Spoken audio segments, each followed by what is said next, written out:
नमस्ते दोस्तों, मैं आपका दिल से स्वागत करती हूँ। दोस्तों, मेरी शादी की पहली रात जब मेरा पति कमरे में आया तो बहुत घबराया हुआ था। उसके हाथ पैर कांप रहे थे और वो सोफे पर ही सो गया और मुझसे दूर दूर रहने लगा। मेरी जेठानी ने मुझे बताया कि इसका भाई भी ऐसा था। तुम्हें एक काम करना होगा, तभी तेरा पति तेरे पास आएगा। उसने एक चीज दी और कहा कि तुम इसे अपने कमर में बांध लो। मैंने वैसा ही किया। उसके बाद तो मेरे पति ने मेरे साथ बार बार।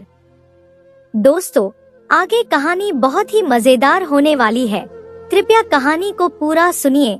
लेकिन इससे पहले दोस्तों, अगर आपने अभी तक हमारा चैनल सब्सक्राइब नहीं किया है तो कर लें, क्योंकि ऐसी कहानी हम हर दिन लेकर आते हैं।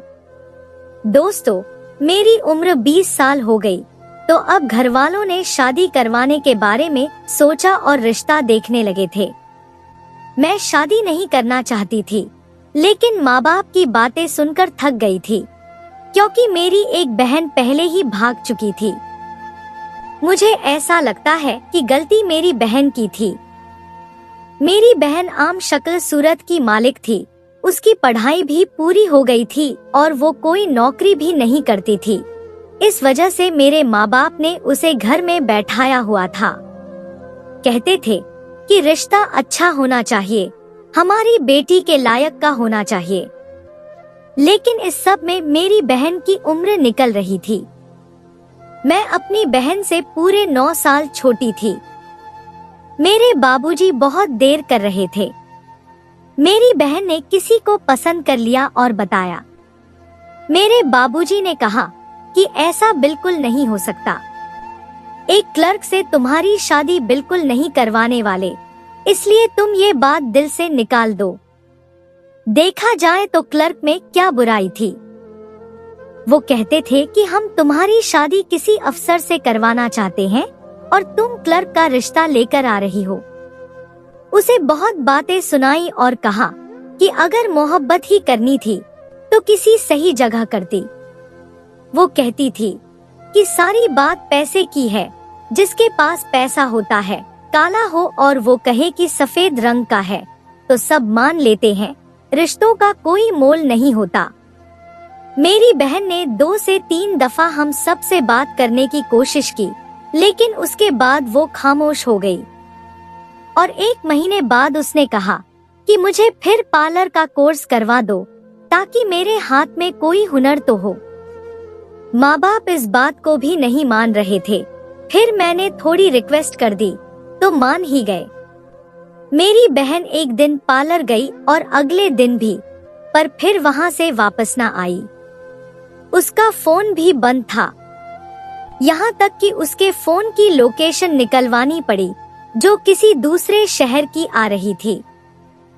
और फिर पता चला कि मेरी बहन ने उसी शख्स से शादी कर ली है, जिससे वो बातें करती थी और उसी से शादी करना चाहती थी, जिसके बारे में उसने बताया था।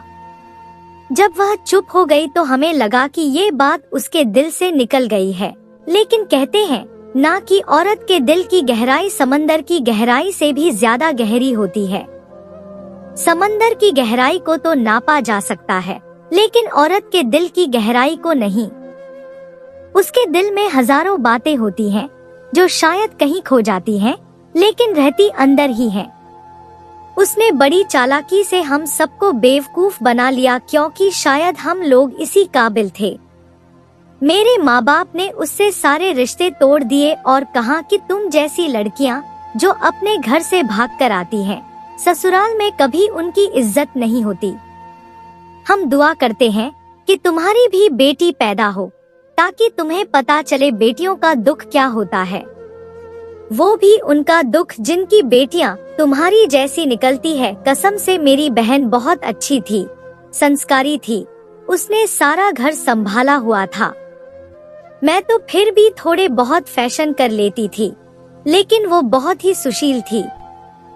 उसको इस हद तक लाने वाले मेरे माता पिता ही थे। और अब जब उसने ये कदम उठा लिया तो कहते हैं तुम जैसी बेटी किसी को ना मिले।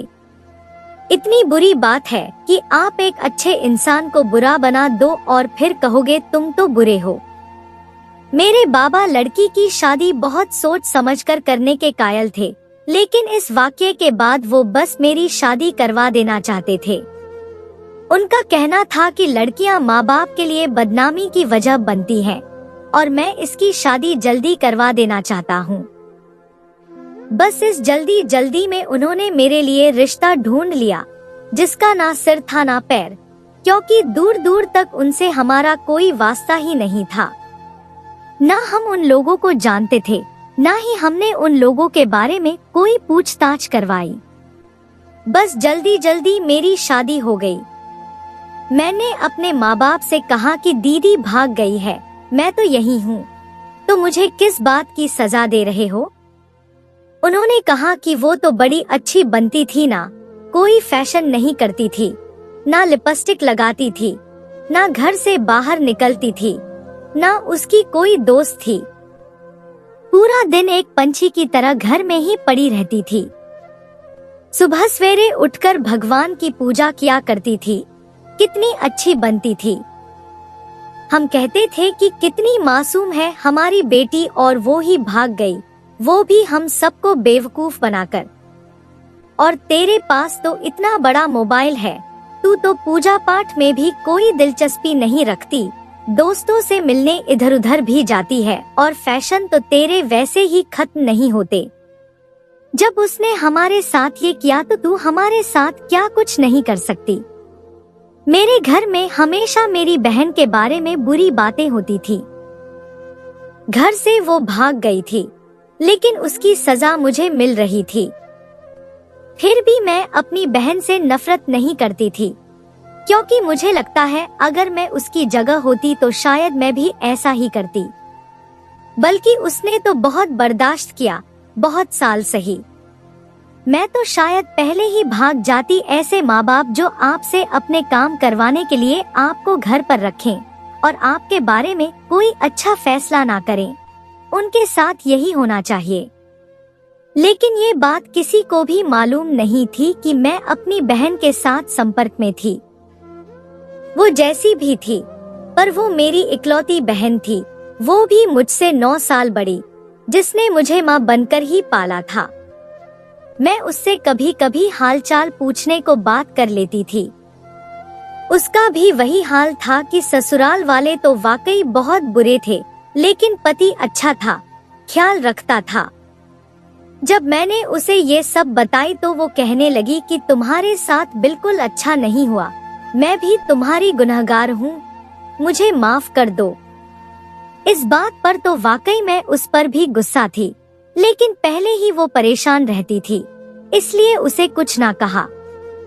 पर अब तुम क्या करोगी? वो मेरी शादी में आना चाहती थी, लेकिन मैंने कहा कि ऐसा हरगिज ना करे, क्योंकि अगर उन लोगों को पता चल गया तो फिर क्या होगा। मेरी बहन ने जब मुझे एक बात बताई जो वो मुझे बताना चाहती थी, क्योंकि मेरी शादी हो रही थी, तो मैं उसकी बातें सुनकर हैरान ही रह गई। उसने मुझे बहुत डरा दिया था। मुझे यही बताया कि शादी के बाद क्या होता है क्या नहीं होता। तुम्हारे पति का भाई है, तुम्हारी सास कैसी होगी, हो सकता है कि घर की ऐसी वैसी रस्में हों। उसने मुझे जितनी भी बातें बताई, उनमें से एक भी बात अच्छी नहीं थी, एक भी बात पॉजिटिव नहीं थी, सारी बातें ही अजीब थी। मैंने कहा तो ये बातें अब मुझे बता रही हैं, जब मेरी शादी हो रही है? मुझे पहले बताती तो मैं भी आपके साथ भाग जाती। वो कहने लगी कि भागकर कहाँ जाती, मैंने भी तो भागकर शादी ही की है, और मेरे साथ भी ये सब कुछ हुआ है। मेरे ससुराल वाले तो खुश थे, क्योंकि उनको खूबसूरत लड़की मिल रही थी, और मेरा पति भी देखने में तो ठीक था। लेकिन पता नहीं वो किस किस्म का इंसान था, क्योंकि मेरी शादी बहुत ही कम वक्त में करवा दी गई थी। मैं अपने कमरे में दुल्हन बनी बैठी ये सोच रही थी कि बहन तो भाग गई है, लेकिन साथ मुझे भी जलील करवा गई। अगर यह रिश्ता सामान्य तरीके से होता तो अभी तक मेरे पति के साथ मेरी अच्छी भली दोस्ती हो जाती, हमारा कोर्टशिप का समय अच्छा गुजर जाता। हम लोग अगर 3-4 बार भी फोन पर बात कर लेते तो काफी होता, कोई ना कोई बात तो हुई होती। यह तो मेरी पुराने जमाने की शादी बन गई थी। बस एक बार लड़के को देखा, वो भी दूर से, और उसके बाद शादी वाले दिन ही मिल रहे थे, वो भी सुहागरात वाले दिन। कितनी अजीब बात है, आजकल ऐसा थोड़ी होता है। और मैं तो बड़ी नए जमाने की समझदार और नखरे वाली लड़की बनती थी, और मेरे साथ देखो क्या हुआ। ऐसा लग रहा था कि 1970 की कोई दुल्हन हूँ जो आज ही अपने पति को देखने वाली है। उस समय ऐसा होता था तो वो जमाना ही ऐसा था, इसलिए किसी को बुरा नहीं लगता। लेकिन आजकल के दौर में ऐसा किसके साथ होता है? मैंने क्या पाप किया था? ऐसा लग ही नहीं रहा था कि मेरी शादी हुई है। ऐसा लग रहा था जैसे मुझे जबरदस्ती एक ऐसी जंग पर भेज दिया गया है जो जंग मेरी है भी नहीं, और जिसको लड़ना भी मेरे लिए जरूरी है। अब तो दिल से बस यही दुआ निकल रही थी कि पति भच्छा हो, क्योंकि अगर औरत का पति अच्छा हो और उसका ससुराल बुरा हो तो गुजार हो जाता है। लेकिन अगर ससुराल भी बुरा निकले और पति भी बुरा मिले तो फिर औरत की जिंदगी नर्क हो जाती है। लेकिन बस फिर इस कमरे में कुछ ऐसी हरकतें होने लगी कि दिन ब दिन जैसे हालात खराब होते हैं, लम्हा लम्हा हालात खराब होने लगे। मेरा पति कमरे में दाखिल नहीं हुआ, बल्कि दरवाजे से अंदर आकर गिर गया। मैं उसके गिरने पर ही चौंक कर दरवाजे की तरफ ध्यान गया।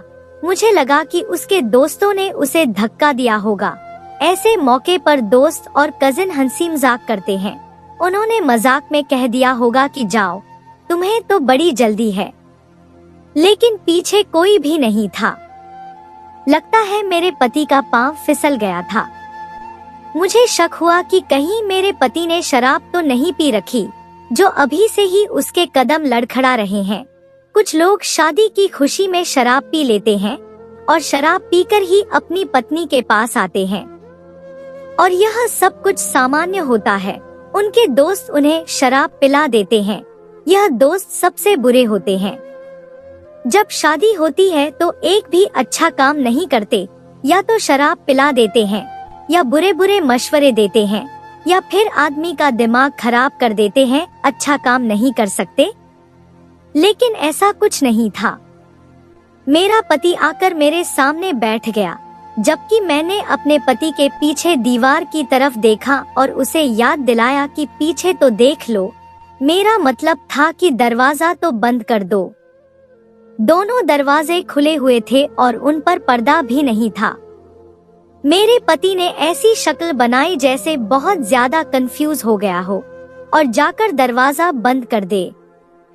फिर उसने मुझे नमस्ते की, वो भी निहायत ही अजीब से अंदाज में। मैंने उसको जवाब दिया। वो मेरे सामने बैठ तो गया, लेकिन वो बहुत ज्यादा नर्वस लग रहा था। उसके हाथ पांव कांप रहे थे। यह सिर्फ कहने की बात नहीं थी, उसके हाथ पांव सच में कांप रहे थे और वो उन्हें कंट्रोल करने की कोशिश कर रहा था, लेकिन कंट्रोल नहीं हो रहे थे। मेरी एक जेठानी भी थी, जिसने मुझे मजाक मजाक में कहा था कि तुम्हारा पति बड़ा तो हो गया है, 6 फुट लंबा भी हो गया है, लेकिन है बिल्कुल बच्चों जैसा। मुझे लगा कि वो मजाक कर रही थी, लेकिन अब मुझे उसकी बातें सच लग रही थी। मेरे पति की बॉडी लैंग्वेज अजीब सी थी, माना कि ऐसी रात में बड़े बड़े परेशान हो जाते हैं, घबरा जाते हैं, नर्वस भी होते हैं। लेकिन मेरे पति की तो बाकायदा टांगे भी कांप रही थी और हाथ भी।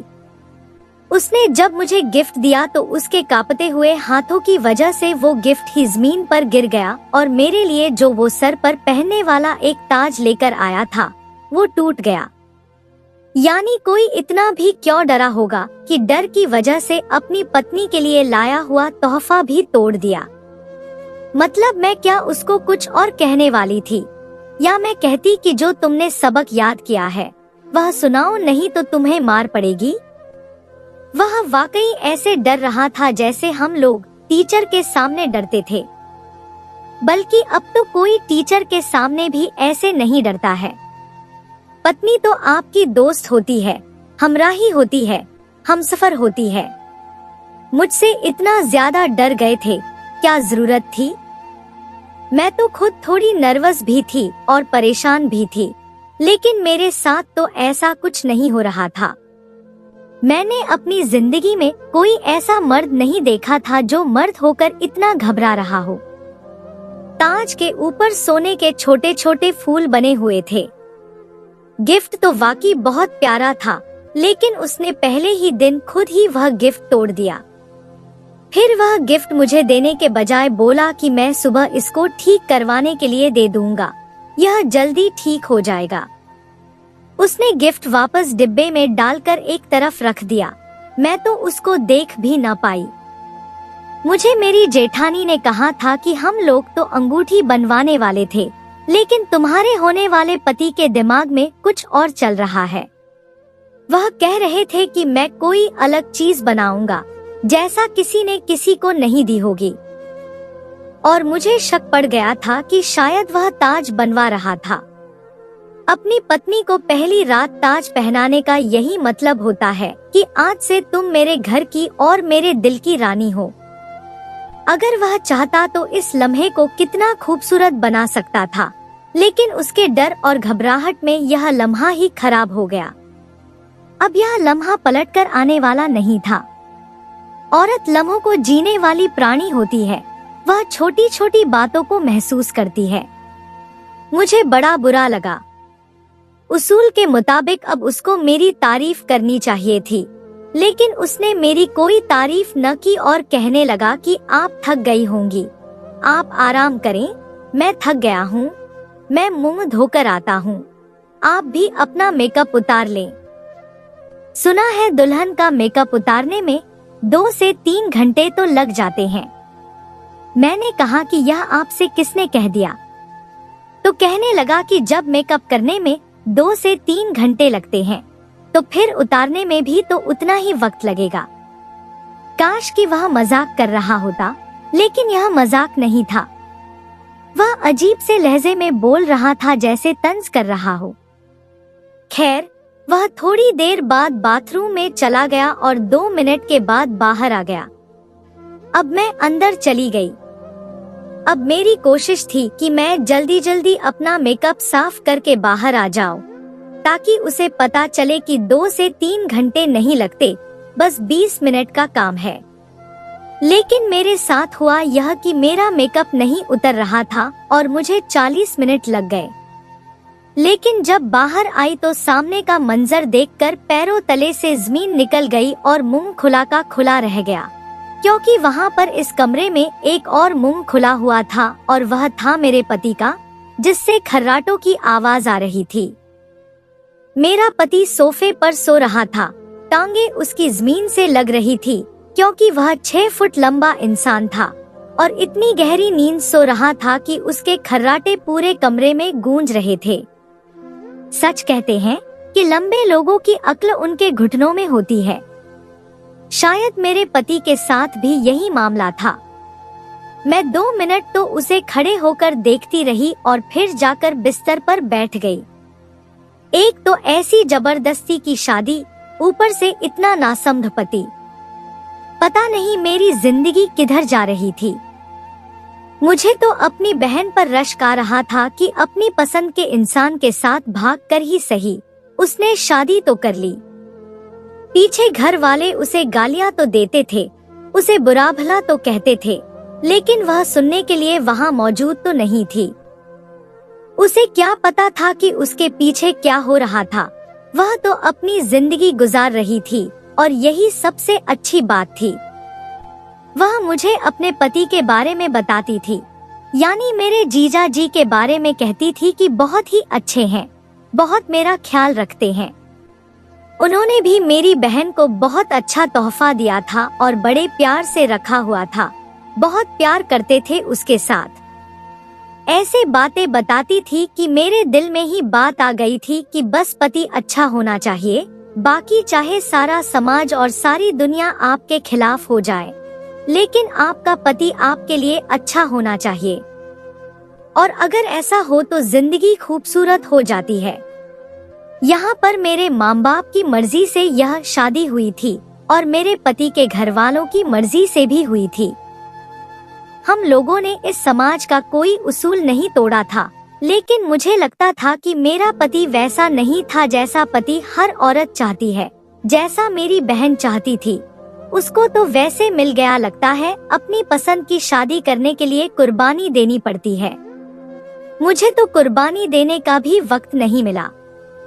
रात तो अनोखी निकली ही थी, लेकिन सुबह भी एक बहुत ही अजीब काम होने वाला था, जिसका मुझे पहले से ही अंदाजा था। अब समझ नहीं आ रहा था कि क्या करूं। मेरी शादी निहायत ही जाहिल लोगों में हुई थी और मेरी माँ ने मुझे पहले ही समझा दिया था कि क्या करना है। लेकिन जब कुछ करने को ही न हो तो फिर क्या किया जाए। लेकिन मुझे एक काम जरूर करना था। वही काम देखने के लिए सुबह औरतें मेरे कमरे में आने वाली थी, और अगर उन्हें पता चलता कि जो उन्हें चाहिए था वो हुआ ही नहीं है, तो उन्होंने मुझे ही बातें सुनानी थी, जबकि अपने बेटे के बारे में शायद भूल गई थी कि वो कितना आलसी और नकारा इंसान था। सुबह 5 बजे से पहले मैं तैयार होकर बैठ गई और बेडशीट को धोकर दोबारा बिछा दिया। मेरा पति भी 5:30 बजे तक जाग गया और नींद में ही उठकर वहां से चला गया, जैसे कदमों में कांच के जूते पहन रखे हों। थोड़ी देर बाद मेरी सास की बहन और मेरे पति की चाची, 3 अजीबोगरीब मंजी हुई औरतें मेरे कमरे में आईं और आकर जायजा लेने लगी। मेरी सास ने कहा, तुमने बेडशीट को धोया है? मैंने कहा, जी धो दिया है, गंदी हो गई थी। तो वो हंस पड़ी और कहने लगी, भला धोने की क्या जरूरत थी? एक औरत कहने लगी, एक नजर हम तो वह बोल रही थी कि दूसरी औरत ने उसे कोहनी मारी और कहा कि धोने का मतलब यही है ना कि गंदी हो गई थी।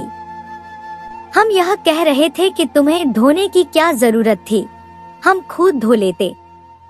चलो कोई बात नहीं, चलो ठीक है, तैयार हो जाओ, फिर तुम सबके साथ बैठकर नाश्ता करना। कुछ देर बाद मेरी जेठानी कमरे में आईं, जो बहुत ही चालाक औरत थी। उसने मेरी सास को देखकर कहा, बदली हुई चादर देखकर ही औरतें तो खुश हो गईं। मेरी दफा याद है आप लोगों ने क्या किया था? उसने अजीब से अंदाज में कहा था। मैं भी हैरान हुई और मेरी सास ने उसे देखा, जैसे कहना चाह रही हो कि दुल्हन के सामने इस तरह की बातें क्यों कर रही हो। खैर, मेरी सास ने कहा, ये सब बातें छोड़ो, तुम्हें तो पता है रस्मों रिवाज का, ये तो हर जगह होता है।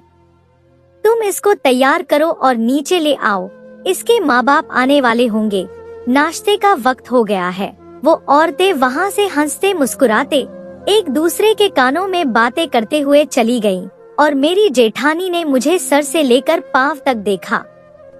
फिर मेरी जेठानी कमरे में थोड़ा टहलने लगी और उसने उस चादर को भी देखा जो मैंने अभी अभी धोकर बिछाई थी। मैंने अपनी जेठानी से पूछा, आप क्या कहना चाह रही थी? आपकी दफा क्या किया था? वो कहने लगी, छोड़ो इन औरतों को, ये सब चलता ही रहता है, वैसे भी औरतें ही करती हैं ये औरतों के साथ। मैं अच्छी तरह जानती हूँ इस कमरे में क्या हुआ है। यह बात सुनकर मेरे कदम तले से जमीन निकल गई। मैंने कहा, आप ऐसा कैसे कह सकती हैं? क्या आप हमारे कमरे में झांक रही थी? वो कहने लगी, झांकने की जरूरत ही क्या है? मुझे इस घर में शादी किए हुए 12 साल हो गए हैं।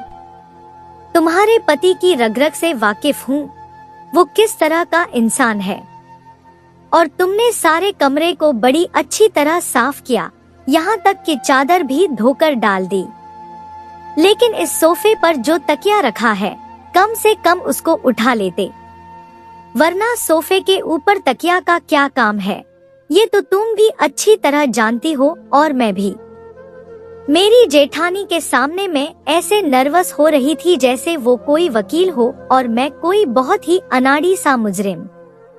मेरी जेठानी ने मेरे कंधे पर हाथ रखा और बहुत ही अपनायत से कहा, जो कुछ भी हुआ है मुझे बता दो।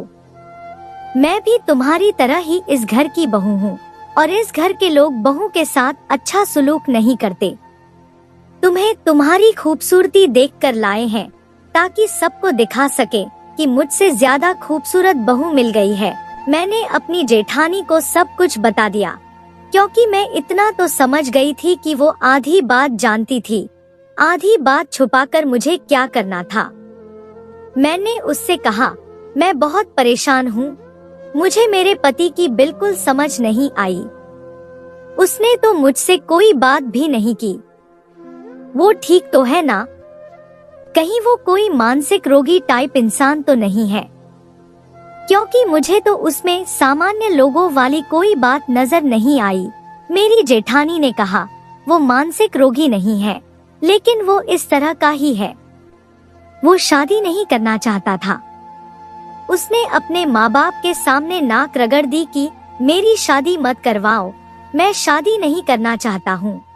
फिर मुझे मेरी जेठानी ने एक ऐसी बात बताई कि मैं वाकई हैरान रह गई। उसने कहा, तुम्हारा पति इस शादी से इस कदर तंग था कि उसने खुदकुशी करने की कोशिश की। यह बात सुनकर मैं बहुत हैरान हुई कि मैं किसी की जिंदगी में आ गई हूँ और वो मुझे अपनी जिंदगी में लाना ही नहीं चाहता था। यह तो ऐसा ही हो गया कि जैसे कोई बिन बुलाया मेहमान होता है, और बिन बुलाए मेहमान और जबरदस्ती के रिश्ते में कोई इज्जत नहीं रहती। मेरी जेठानी ने कहा, मैं तुम्हारे पति को अच्छी तरह से जानती हूँ और शायद तुम यह नहीं जानती कि वो घर पर नहीं है। फिलहाल यह बात तुम्हारी सास को भी नहीं पता। अभी पता चल जाएगा और सारे घर में बवाल मच जाएगा, क्योंकि जिस तरह से वो घर से निकला था, उसे सिर्फ निकलना नहीं, भागना कहते हैं। तुम्हारा पति भाग चुका है। मैंने अपनी जेठानी से कहा, और भी कोई बुरी खबर है तो मुझे वो भी सुना दो। पहले तो मेरे साथ इतना बुरा हो चुका है, भाग जाने से क्या मतलब है?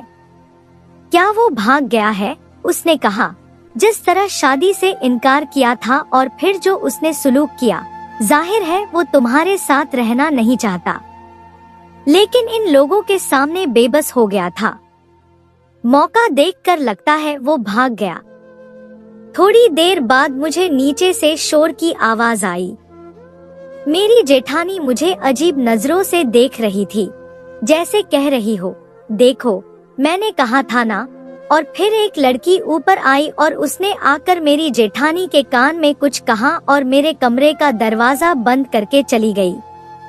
उसने कहा, वो कह रही है दुल्हन को नीचे मत लेकर आना, क्योंकि तुम्हारा पति गायब हो गया है। तुम्हारे पति को तुम्हारे अंदर कोई दिलचस्पी नहीं है। वो तुम्हारे साथ कभी भी अपने रिश्ते की शुरुआत नहीं करेगा। मैंने कहा, फिर मैं क्या करूंगी? मेरी जिंदगी बर्बाद हो गई है। वो कहने लगी, फिक्र मत करो, मेरे पास एक ऐसी चीज है जो तुम्हारा सारा परेशानी हल कर सकती है। यही वो चीज है जिससे मेरा भी परेशानी हल हुआ, क्योंकि इसका भाई भी इसी तरह का था। ये सारा खानदान ही ऐसा है। इस खानदान के मर्द मुश्किल से ही मर्द हैं। मेरी जेठानी ने अपनी कमर से कोई चीज उतारी। जिस तरह उसने पहनी थी, ऐसा लगता था कि कोई चेन जैसी चीज है। मैं उसे देखकर हैरान हुई, लेकिन वो चेन नहीं थी। एक धागा था और इस धागे में एक माला बंधा हुआ था, जिसको मेरी जेठानी ने अपनी कमर से बांध रखा था। उसने कहा, बस इसी वजह से मेरी जिंदगी अब तक सही गुजर रही है। आज की रात तुम यह अपनी कमर के साथ बांध लो। रात तक तुम्हारा पति बिल्कुल ठीक हो जाएगा। तुम फिक्र मत करना, देख लेना, एक दफा इस धागे को अपनी कमर से बांध लो, उसके बाद मुझे दुआएं दोगी। मैंने उससे कहा, मैं ऐसी बातों पर यकीन नहीं करती, ऐसा कुछ भी नहीं होता है। वो यह बात सुनकर हंसने लगी और कहने लगी, अभी तक तो वही हो रहा है जो मैंने कहा, और आगे भी वही होगा। क्योंकि मेरा पति भी ऐसा ही था। इसी तरह की हरकतें उसने भी की थी। लेकिन जब से यह मेरे पास आया था, सब कुछ ठीक हो गया। इतना ठीक कि आज मेरे 4 बच्चे भी हैं और मैं हंसी खुशी जिंदगी गुजार रही हूँ। तुम्हें 2 दिन बाद मेरे पास ही आना है और अपने तकलीफ मुझे ही बताने हैं। मैं पहले ही तुम्हारी परेशानी हल कर रही हूँ और तुम्हें बात समझ में नहीं आ रही है। इसको अभी अपनी कमर से बांध लो। अगर रात तक तुम्हारा पति ना आया तो समझ जाना कि मैं झूठी थी, लेकिन मैं झूठी नहीं। मैं तुम्हें सच बता रही हूँ। मैंने उससे वो माला लेकर अपनी कमर पर बांध लिया और शाम का इंतजार करने लगी। घरवाले बार बार मुझसे कोई बहाना कर रहे थे कि उसके दोस्तों ने पार्टी रख ली है, इसलिए तुम्हारा पति वहाँ चला गया है, जबकि अच्छी तरह जानती थी कि वह गायब था। उसका फोन भी बंद आ रहा था। मैं सोच रही थी कि पता नहीं क्या हो रहा है। मेरे माँ बाप से भी बहाना किया गया कि वह कहीं काम से गया है। शादी के 2-4 दिन तक तो मर्द औरत के पल्लू से ही बंद कर बैठा रहता है और मेरा पति तो भाग गया था। क्या हो रहा था? वह माला मैंने अपनी कमर के साथ बांधा हुआ था और रात के 10 बज गए थे। मेरे कदमों तले से जमीन निकल गई जब मैंने कुछ शोर की आवाजें सुनी।